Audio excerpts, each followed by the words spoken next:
Hello friends, welcome to குறிஞ்சி கதம்பம். நாம் இன்றைக்கி பம்ப்கின் மஞ்சள் பூசணி வச்சு எப்படி கப் கேக் பண்ணுறது அப்படின்னு தான் பார்க்க போகிறோம். ரொம்ப சூப்பராக இருக்கும், சுவையும் ரொம்ப நல்லாயிருக்கும். இதுக்கு தேவையான பொருட்கள்: கோதுமை மாவு 2 கப், நான் இன்றைக்கி எல்லாமே 240 ml கப்பில் தான் மெஷர் பண்ணியிருக்கேன். சர்க்கரை 1.25 கப், பம்ப்கின் பியூரி 1.5 கப், முட்டை 4, வெண்ணெய் 1/2 கப், பேக்கிங் பவுடர் 2 டீஸ்பூன், உப்பு 1/2 டீஸ்பூன், பட்டைத்தூள் cinnamon powder 1/2 teaspoon, vanilla essence 2 teaspoon. இதில் பம்ப்கின் பியூரி அப்படிங்கிறது பம்ப்கினை பூசணிக்காயை தோல் சீவிட்டு ஆவியில் வேக வச்சு தண்ணி இல்லாமல் அரைச்சி வச்சுருக்கேன், அதுதான் பம்ப்கின் பியூரி. இல்லை நீங்கள் மைக்ரோவேவில் வச்சுட்டு கூட நல்லா வெந்ததுக்கப்புறமா நீங்கள் மிக்சியில் அரைச்சி எடுத்துக்கணும். இப்போது நம்ம வெண்ணெயை ஒரு பவுலில் போட்டுட்டு அதை நல்லா பீட் பண்ணிக்க போகிறோம். எல்லாமே ரூம் டெம்பரேச்சரில் இருக்கணும். வெண்ணெயெல்லாம் ஃப்ரிட்ஜில் இருந்ததுன்னா எடுத்து வெளியில் வச்சுருங்க. நம்ம ரூம் டெம்பரேச்சர் வர வரைக்கும் வச்சுட்டு தான் நம்ம செய்ய ஆரம்பிக்கணும். வெண்ணெய் நல்லா பீட் பண்ணியாச்சு. உங்கள்கிட்ட பீட்டர் இல்லைன்னா நல்லா விஸ்க் இருக்கும் இல்லையா, அதால் நல்லா பீட் பண்ணிக்கோங்க. நான் சர்க்கரை இன்றைக்கி 1.25 கப் சேர்த்துருக்கேன். இது சுவை கரெக்டாக இருக்கும். ஏன்னா நம்ம பூசணிக்காயும் இனிப்பாக இருக்குங்கிறதுனால சரியாக இருக்கும். உங்களுக்கு இன்னும் கொஞ்சம் அதிகமாக இனிப்பு வேணும் அப்படின்னா நீங்கள் 1.5 கப் சேர்த்துக்கலாம். சர்க்கரையும் சேர்த்து நல்லா பீட் பண்ணியாச்சு. இப்போ நம்ம எடுத்து வச்சுருக்கிற முட்டையில் 1/1 தான் சேர்க்கணும், மொத்தமாக சேர்த்துக்கூடாது. ஒரு முட்டை சேர்த்துட்டு கூட நம்ம எடுத்து வச்சுருக்கிற மாவுலேருந்து, கோதுமை மாவுலேருந்து ஒரு டீஸ்பூன்லேருந்து 1 டேபிள் ஸ்பூன் வரைக்கும் சேர்த்துக்கலாம். அப்படி சேர்த்து நீங்கள் பீட் பண்ணிங்கன்னா வெண்ணெயோட முட்டை சேரும்போது திரிஞ்சு போகாது. ஸோ இந்த மாதிரி ஒவ்வொரு முட்டையாக 4 முட்டையும் கொஞ்சம் மாவும் சேர்த்து நம்ம பீட் பண்ணிக்கிறோம். இதை பீட் பண்ணிங்கனாலே நல்லா ஒரு கூழ் மாதிரி கிடச்சிரும். நம்ம மாவு ஆட் பண்ணுறதுக்கு கரெக்டாக இருக்கும். நம்ம ஆல்ரெடி எடுத்து வச்சுருக்கிற அந்த பம்ப்கின் பியூரியை சேர்த்துக்கலாம். சேர்த்துட்டு ஜஸ்ட்டு மிக்ஸ் பண்ணிவிட்டு அப்புறமா பீட் பண்ணுங்கள். விஸ்கால் பீட் பண்ணால் ஒரு ப்ராப்ளம் இல்லை. இந்த மாதிரி நல்லா அடிச்சுக்கணும். அடிச்சுட்டு எசன்ஸ் சேர்க்கும் போது நம்ம இதிலேயே சேர்த்துடலாம். நான் மறந்ததுனால பின்னாடி லாஸ்ட்டில் சேர்த்துருக்கேன். பட் நீங்கள் இந்த ஸ்டேஜில் சேர்த்துக்கலாம்.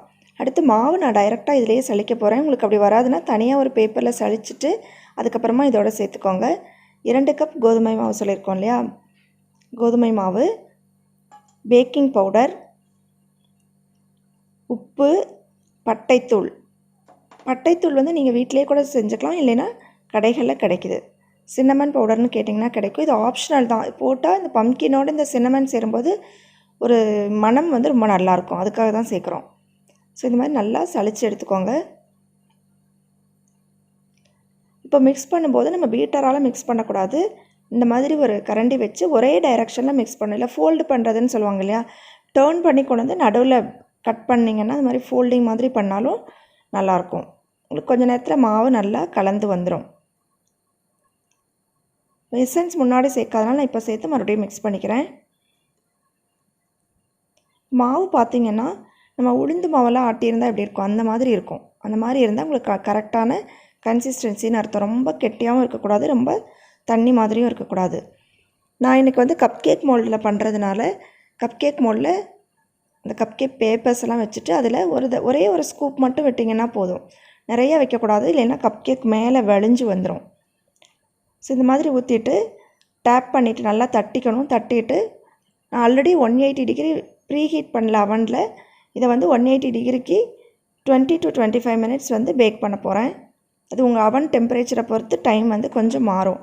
நீங்கள் அவன் இல்லை அப்படின்னா ஒரு கடாயில் மணல் போட்டுட்டு இல்லை உப்பு போட்டுட்டு சின்ன சின்ன கப்பில் ஊற்றி வச்சுட்டு நல்லா காற்று போகாத மாதிரி மூடி ஒரு 45 to 50 மினிட்ஸ் வச்சிங்கன்னா நல்லா வெந்துடும். இப்போ நல்லா வெந்துருச்சு.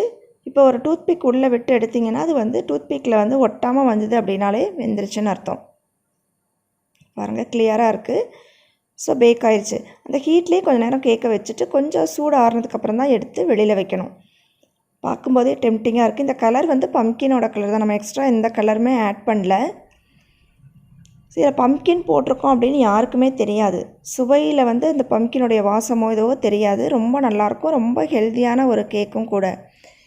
கண்டிப்பாக இந்த கேக் நீங்கள் எல்லாருமே ட்ரை பண்ணி பாருங்கள். ட்ரை பண்ணி பார்த்துட்டு எப்படி இருந்ததுன்னு உங்கள் ஃபீட்பேக்கை கமெண்ட்டில் சொல்லுங்கள். தேங்க்ஸ் ஃபார் வாட்சிங். வாழ்க வளமுடன்.